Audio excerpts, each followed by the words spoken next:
G'day everyone and welcome back. We're here with the AusCycling NRS Esports Team Series. I have with me Kate Bates from, of course, you would have known from SBS live coverage, which we've seen many of. Kate, we have the first round and we're starting with a TT and a short one at that. Is this your kind of TT, if you could choose? Yes, good evening. I'm just affixing my Zwift pin here. It's a little bit fancy. A few more virtual NRSs and we'll get you one of these. No, just joking. This is a pretty disgusting time trial course, I think, for a rider like me, which is to say inclined to enjoy the flatlands and not so much the hills. But I will say that the first 6.1 kilometres is kind of up my alley. And that, I think, leaves this kind of course open to riders like myself who love a good flat time trial and also the climbers.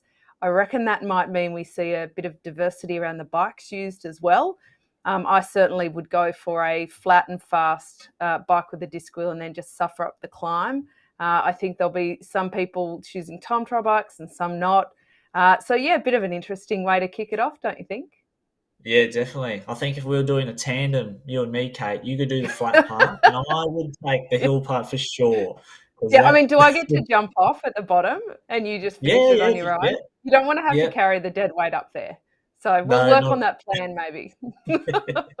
absolutely. Yeah, well, this a short TT is kind of hard to get right for because you got to nail your warm up. You know, you would know from your professional days. Generally, when it comes to the warm up for a time trial like this, the shorter the TT, the longer the warm up, and sort of vice versa. So I'm sure everyone who's lining up in the pen today of the NRS, the elite riders from Australia and New Zealand, they've probably been warming up for a good 30 to 35 minutes for an effort like this.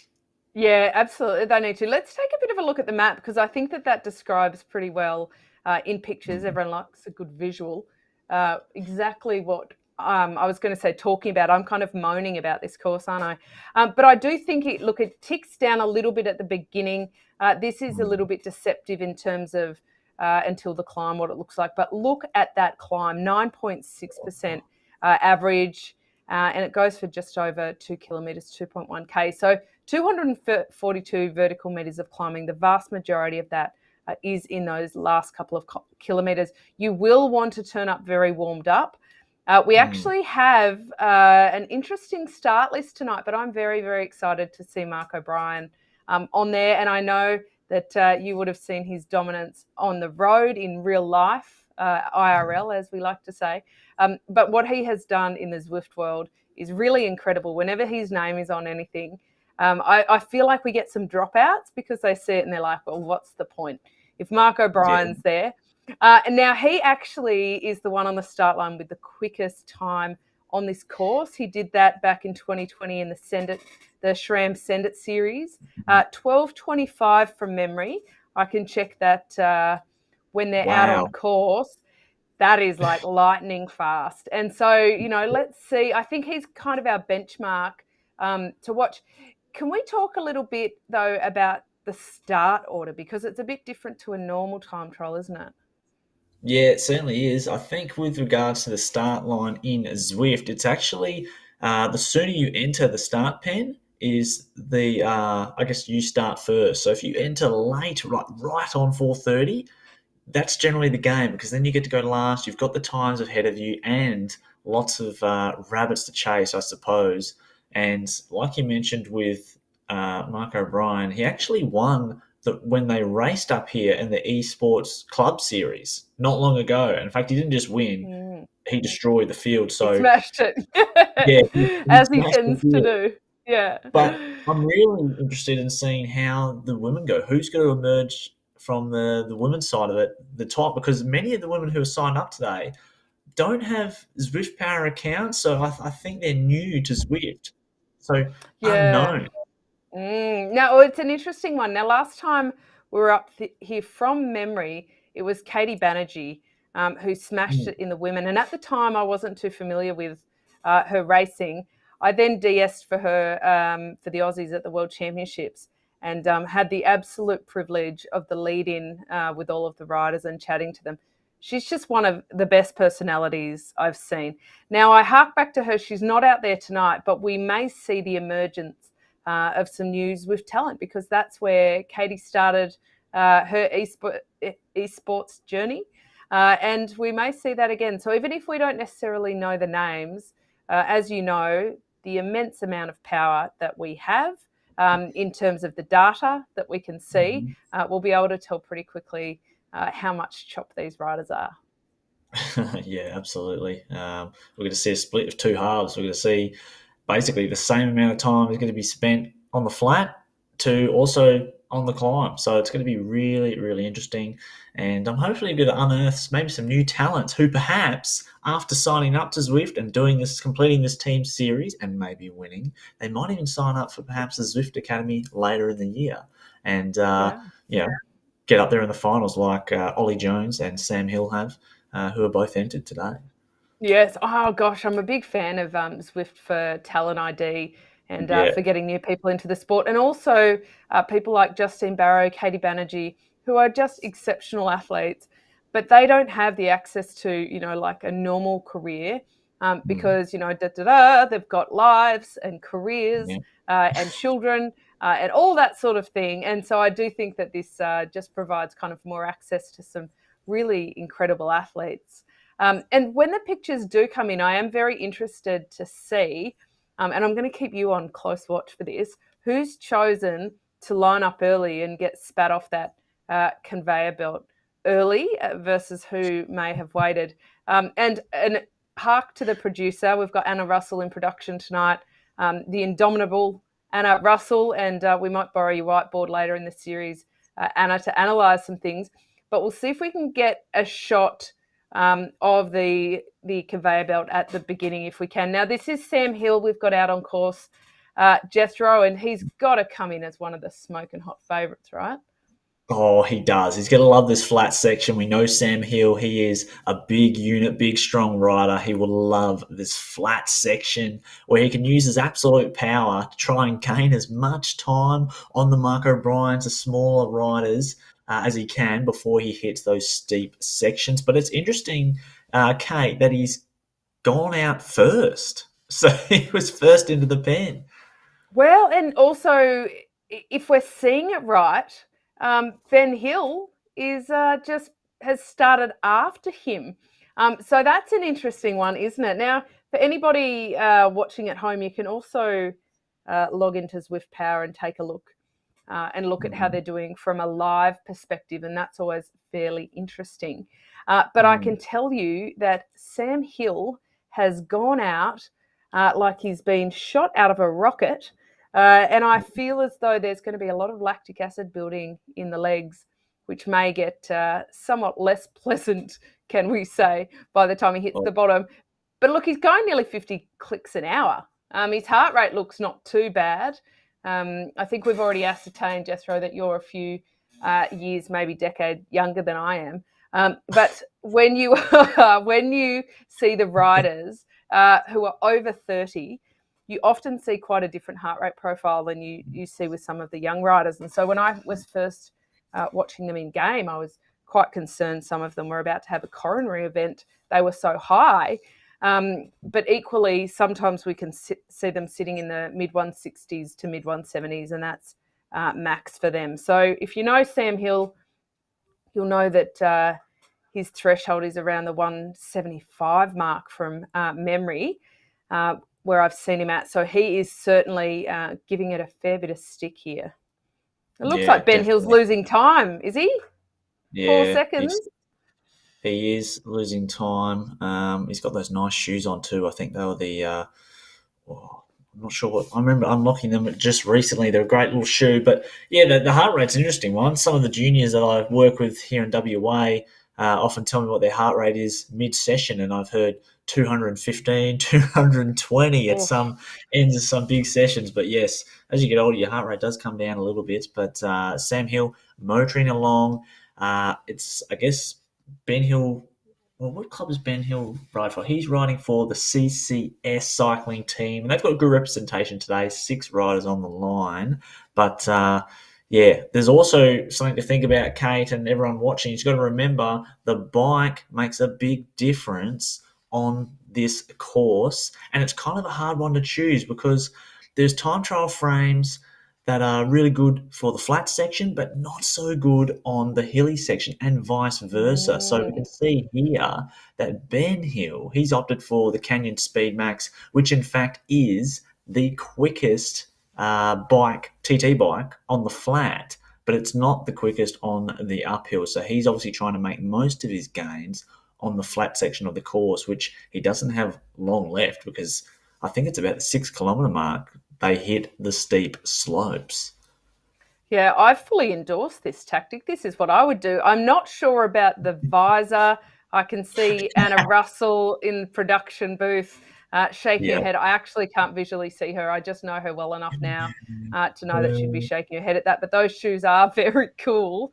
He has chosen to really belt it out.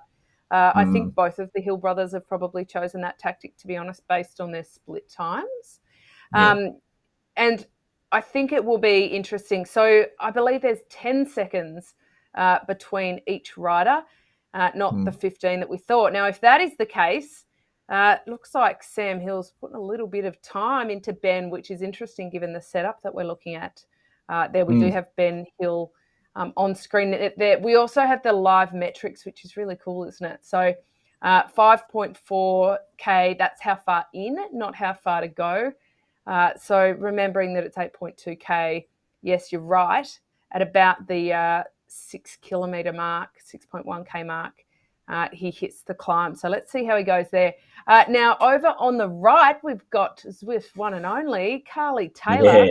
Yeah. Now, she's quite a climber. Bit of a different setup here too, isn't that noticeable? Yeah, it certainly is. I'd love to get a little bit of a side profile and see what she's opted with, but she's gone with the road bike, maybe the lightweight setup. Looks like the Canyon to me, I believe it is, or it could be the steel bike. Not sure what it is, but she's opted with the road bike, no helmet. And if you saw the visor earlier, like you mentioned, Kate, the visor you actually have to unlock on Zwift via going for a run.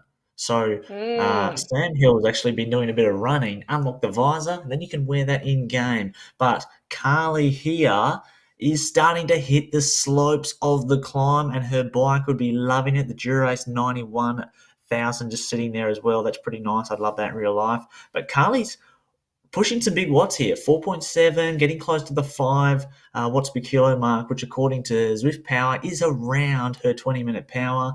And you'd hope to get a time around maybe in the 13 to 14-minute marks as she hits the steepest ramp. So this is probably where you get to pace your effort and lift the power up. And we might see Carly sort of hover around the 6 watts per kilo mark as she gets closer to the end of this climb. But it's interesting looking at the RPM. If you're watching at home, you can see 61 here for Carly. So I suspect she's probably out of the saddle here. And it's at 178 beats per minute. Oh, she'll be hoovering up the air like a vacuum cleaner. I think I might steal that. I like that very much. 13%, you are dead right. She would be breathing through her ears at this point. Yeah. I think it is really interesting that Carly has gone off first. Now, she is definitely not just one of the nation's best, but she's one of the best climbers the world women's cycling has ever seen. She's incredibly efficient and very good up the climb. The world's best, if we can say that, for this course is actually Chu Yuna, and that's in 12:52 with a Mm, power average of 348. If that doesn't give you lactic acid, I don't know what will. Just the thought of it. Now, the best Aussie we've seen on this course is Nicole Frayne, of course, our Aussie road champion.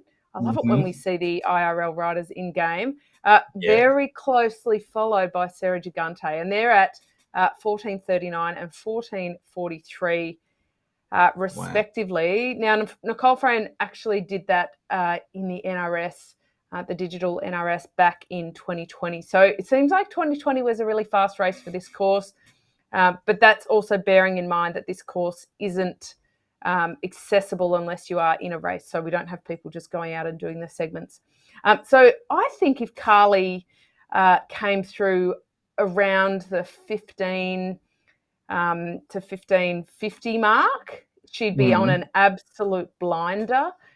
Maybe 15 and a half is what I reckon we can expect. Let's see how she goes with that. But she's certainly very consistent, still putting down a lot of power. And that heart rate is entering territory that I don't think I've seen since my teenage years. So I hope she's got some water on hand and maybe a towel as well. I reckon she'll be pretty sweaty. Over in the men, Troy Herfoss, geez, we've got a field, don't we? Yeah, we This is do. quite remarkable who's lining up over there. And we know Troy Herfoss can climb. He's certainly had some really incredible results, even around Mount Buninyong, on Yeah, that very consistent climb. yeah, absolutely. Troy Herfoss. Now, I believe he's Australian Superbike Championship competitor as well, from memory. I think he's sitting in the He is, that's just right. Not outside the just a top 10. competitor, he smashes it. And he had quite a nasty accident last year. So it's great to see him back in good health and using cycling and Zwift to get fit, because his wife, Emily, is also Mm, one of, I've got to say, the best climbers Australia has ever produced on a road bike. And mm, so she's a young mum. They've got just one small human, I think. But so mm. they are absolutely multitasking. So great to see Troy out here. Maybe he can convince Emily to get on, or maybe they're doing week on, week off. One of them is parenting, Yeah, while the other is racing. We'll have to find that out. yeah, the FIFO approach. I don't mind that. I actually was talking about Troy Herfoss earlier on the weekend as he hits the steepest part of the ramps. You can see he's probably sitting in the saddle around 82 RPM as he hits the steep parts. But you might see his cadence drop here as the gradient rises. But I was talking with another Australian Superbike Championship rider, Mr. Brian Starring, who's from WA here, and he's also a very talented cyclist. He actually took out the win at the Kalgoorlie Cyclasic, Classic, Mr. Brian. But we were talking about the superbikes and how there's quite a lot of cyclists within that competition. And Troy is, yes, he's a very talented one at that. And it'll be interesting to see what sort of time he does as he's sort of hitting 5.7 watts per kilo as well. And I'm just looking at the in real life times here, Kate, from back in the Giro 2019. And the fastest Aussie on that day was with a time of 13:54, and that was Luke Durbridge. So we mentioned Mark O'Brien's time, which is around the 12:20 mark. That just goes to show how fast that time is and how competitive these sort of times would be. And also Carly's in the 13-minute range. It just shows that these guys are really fast and super fit on a course like this. Oh, they sure are. I mean, we can talk, and we will in the coming weeks. We'll talk a lot about the incredible champions that we have Mm, lining up and the depth. And tonight is a bit of a way. It's quite different to your normal esports racing. They don't often get a chance to do an individual time trial. We have a lot of team time trials happening in the mm, Zwift world. Individual time trials are a little bit different, but it's a good way to almost stamp their authority down a little bit and throw down the mm. gauntlet, because it's a race of truth. That's what they say. But I think the truth part is you can't hide from yourself, which you can probably do in some of the other races. Troy Herfoss is now making a few catches. And so Yeah. this is an interesting element, isn't it? We never got a shot of that conveyor belt, but you described it before we came on air, Jethro, as like a sushi train. Like they rode up onto it and they kind of got spat off the front of it, and it was very cool, actually. But they lined up. It was how they turned up. So there'd definitely be some riders who've put a little bit of strategy into it, thinking, I don't want anybody to really chase me, or I do want a whole heap of people to chase. And I think from Troy Herfoss, we can see that you can have a bit of an advantage if you do that. Back to the women. Now, we don't have the time splits coming up, but we can see their other metrics, which is pretty cool. 16%. This Mm, is such a tough section of the yeah. course in that last kilometre. If your heart rate isn't at max now, I think you've left your run a little bit too late. What are you there, having a coffee ride or something? We haven't seen any of that from any of these riders yet so far. They are absolutely leaving it all out there. I can't wait to see these aggregate times at the end, because it looks like Ben Hill has come through in 14:19. If that is correct, if we look at those KOMs for this segment. Now, we will confirm that at the end. Production whiz Anna will get onto that for us. But it does look like Sam Hill has had a cracker, but there's pretty tight racing. Not a lot of gaps there between these riders in the end. Yeah, definitely. The gaps are going to be pretty thin for sure. As you see there, Ollie Jones has just smashed it at the moment. We know Ollie Jones is a New Zealand rider who I believe won, was this Academy or was he a finalist back in 2018? So he is a one to watch for this series indeed, and is currently in the hot seat. And I wonder who's got the fastest time on the women's. We'll find out shortly, as it stands. But like you said, this is I guess a throwdown of your ability of your watts in the first round of the NRS Esports series, because it does put a target on your back if you take home the win in round one for the following races. So if I'm just looking at the next rounds, we've got quite a climbing heavy series, Kate. We've got Yorkshire, the Harrogate World Circuit next week, which is 4,800 metres across 27 kilometres. And then week 3 is the Watopia climbing series, which is 43k and over 1,000 metres. So this series does lend itself to the climbing types, that's for sure. And I guess, well, yeah, it's kind of balanced this series towards the more climbing cyclists. Yeah, it is. Come on, where are the sprint days? Well, they do finish on the Champs-Élysées just Oh, around in yeah. time for a Mm. couple of days ahead of the tour, actually. And might Uh-huh. be a good warm-up for everybody who's very heavily in tour fever at that point. And just quite frankly, if you're not in tour fever at the point, what are you even doing watching cycling? Oh, I know. I Yeah. think that's, peak time of year. But it is good uh, for the athletes to ride along with it a bit. I think it's really motivating. And we will have a lot of, and I don't know if you're one of these crazies, Jethro, we'll have to Oh, yeah. talk off air about this one before I dob you in, who ride the 21 days essentially. They do a tour on Zwift themselves. Oh, I So love it. yeah, I like the idea of it. Maybe if I could get somebody to drag me along, I might be inclined to do that too. Now, really interesting seeing Ollie Jones at the top there. He has ridden just under the 13-minute mark before, and that was a Mm. couple of years ago when he was in Zwift Academy, as you so rightly say. Absolutely sensational performance. But Mm. what I've noticed is his average power tonight is around the 460 watt mark. Good Lord. Um, that yes, good Lord, I think that is a perfect way to describe it.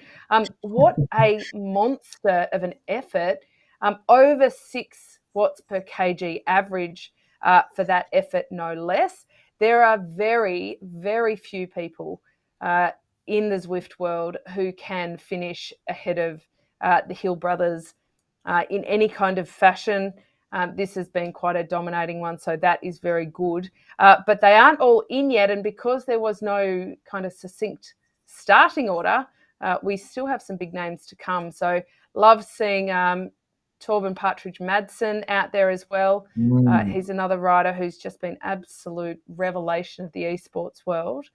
In fact, I don't think I'd recognise a lot of them in person because I just know what their avatars look like so well.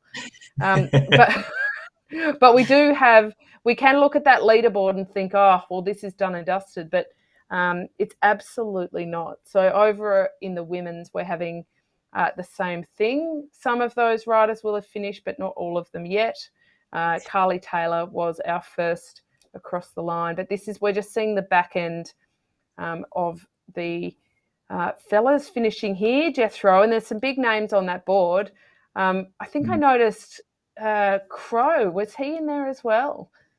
Sam Crome was up there as Yeah. well. Yeah, Sam Crome. Yes, so I think a lot of these riders are actually quite in good nick as well. This time of year, you're at the backside of summer where you've had a really good campaign usually, just because it's easier to ride. So this is one of the two periods I think, at least for Australian and New Zealand cyclists, where you're riding really, really well off the back of a good criterium season in the Aussie summer, and yeah, we're certainly seeing some fast times and guys like Ollie Jones, I have to say, his 20-minute power on Zwift is around the 6 watts per kilo mark, and that's a marker that a lot of professional teams look for when Mm. they're looking at ability. You want to be around that 6 watts per kilo sort of threshold mark to even get a look in. And so that's kind of what these guys are competing against here at 13:30. You can see it's the clear fastest time, but this is classic because if you're at home, it's obviously the evening here in Australia.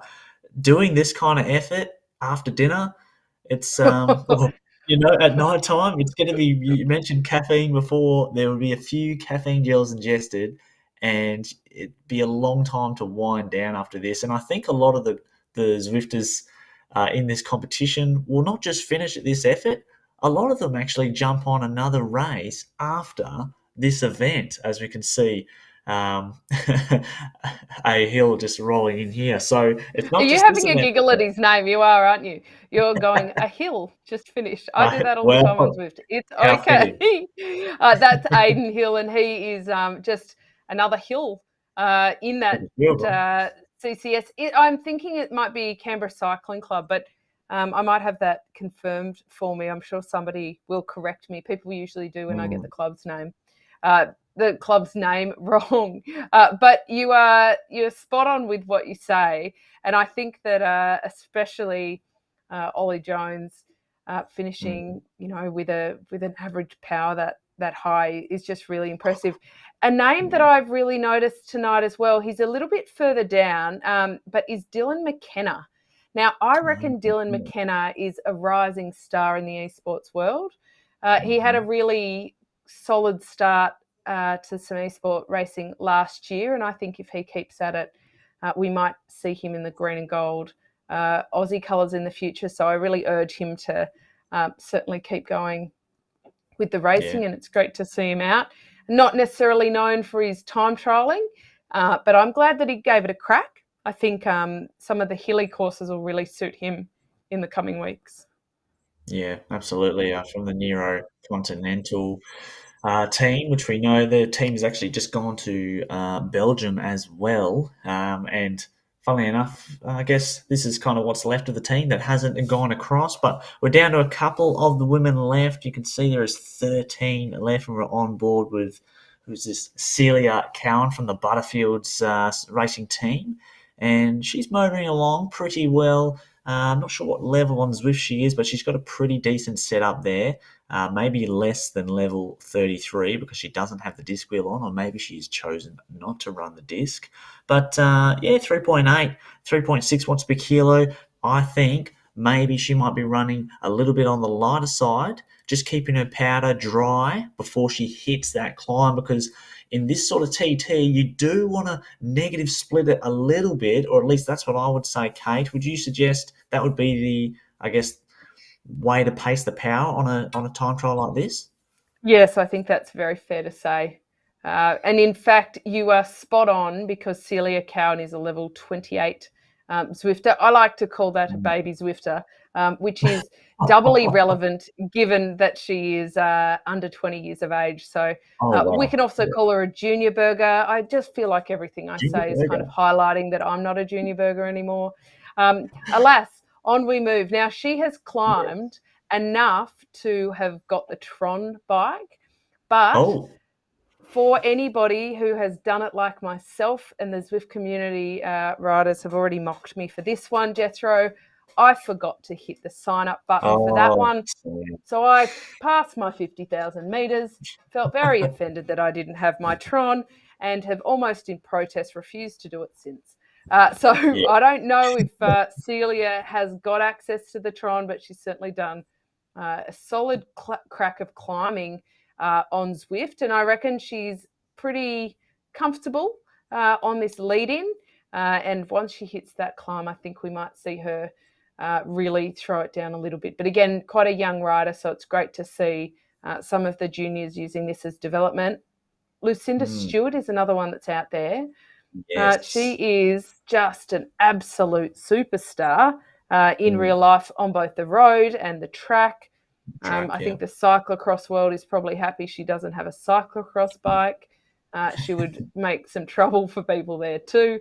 But it's great to see her out there as well. And she's so far she's running in the top 5, which I think is really impressive because it's not the kind of course that Lucinda Stewart would normally really dominate on. She's the kind of solid rider who can get a result on any course, but put her on a flat TT and I would be shaking in my boots at her capability. But it's so great to see her out there and doing it. And on that, we've actually got quite a slew of under 23s, Jethro. So it's really good to see so many of the younger development riders, if you will, coming through because, of course, some of our elite riders have headed overseas now to have a little bit of fun in the season over there. So it's great to see them jumping on the esports. Yeah, absolutely. I actually remember Lucinda Stewart from a track nationals I was at a couple of years ago, the junior track nationals and the junior road nationals as well. And I was with the WA team for that event, and Lucinda was just a beast, and she took out many of the events. And it's good to see her continue on through to under 19 and under 23 with her success because like you mentioned, maybe not necessarily the course she would choose for a TT as she's the national criterium champion as well, back to back. So super strong, and yeah, it's great to see those young riders testing themselves against the elite riders because this is one of the very few methods that you can do that as a junior rider. So that was pretty Spot on. exciting, Kate, wasn't it? Well, look, I got so excited. My little pin has done a U-turn on me, Oh, so I need to it's settle an down, N. stop flapping my Nift. hands around. Yeah, Nifty. nift, very nifty. Now, I also wanted to point out that slight oversight on our part. We got so excited with these bikes that I forgot that in the NRS, and this is a reassurance to everybody, they neutralise it all in the back end. So really, it's all about looks. But I Oh, like that. style And points if you only. ask Anna Mm, Russell, you got to look good to go good. You've got to, feel good. Oh, there's a whole thing. Anyway, it yeah. starts with looking good. And so I think that some of them have chosen the perfect setup. But it doesn't matter for our junior burgers who don't yet have those fancy bikes. It won't work against them.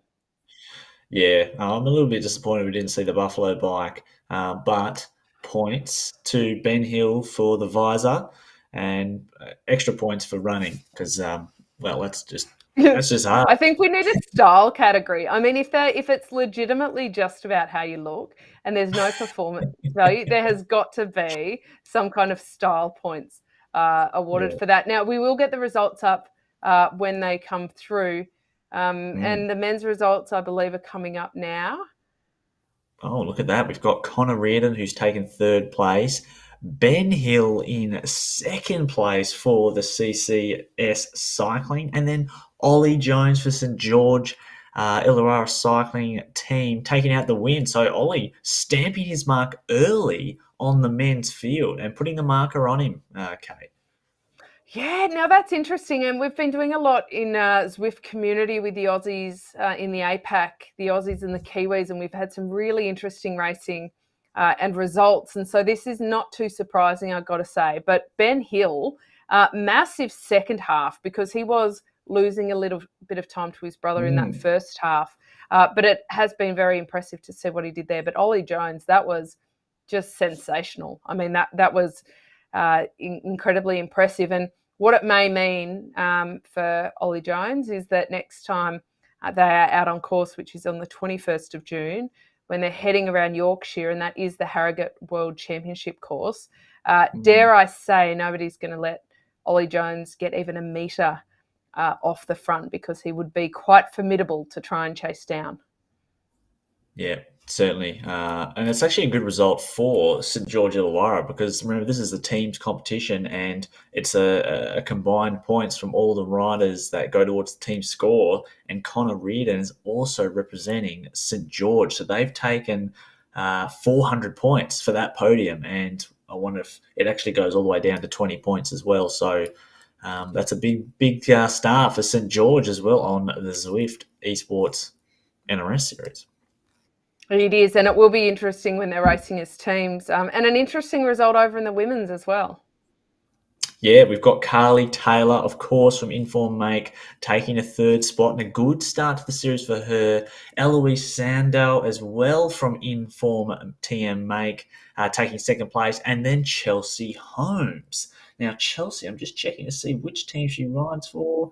She is well, I'm not sure. I'm not sure, but she's taken on the win, and it'd be interesting to see the times as well. We can check the times and the results if you'd like to on AusCycling.org for all the time results there as well. But yeah, Chelsea taking the win, Kate. That's a bit of a surprise. Yeah, she is also in form. So they have done a little Oh, bit of a clean sweep of the old podium. Now, yeah, she is pretty new to Zwift riding. In fact, she hasn't done too many races in there. She's a level 21 Zwifter, but I think her IRL experience is a bit heavier than what she has been able to do in the Zwift world. I reckon give her a little bit of time on this platform and she's going to accelerate pretty quickly. It will be a very different dynamic when they are doing those bunch races, especially with such dominance from the mm, informed riders. It's not mm, too different to the early days in the Zwift Community League where we saw a couple of the teams kind of able to do whatever they wanted. They were yeah, so dominant. But I think when it does come to the group racing, there isn't such a huge field that they will be able to just shut it down. I think it will still be pretty dynamic. So pretty cracking start. I mm. think that I almost feel like, can we do a like a rider of the series just by popular vote? And by popular, I mean you and I. Yeah, I think Because so. we're here. So for me, I'm going to choose my rider of the night. How do you go past Ollie Jones? I mean, you can if you like. There's two of us, but that's my vote. Okay, yeah, well, that's a pretty good pick, and I am also from New Zealand myself, so you've taken my homeland pick.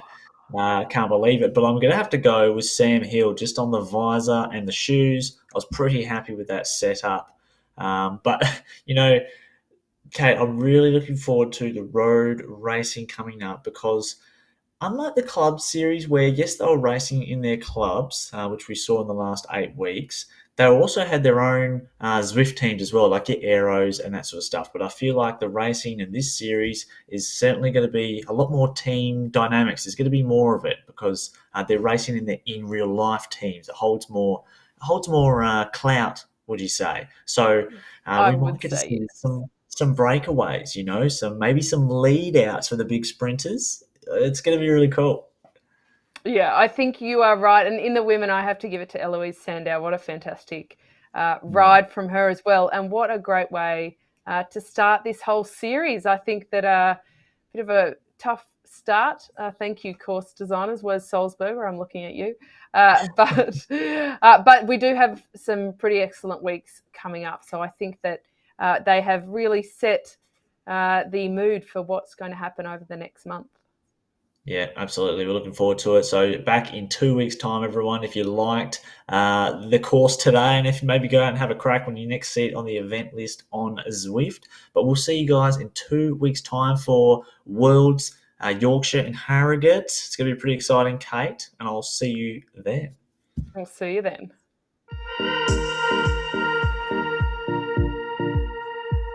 Yeah, yeah.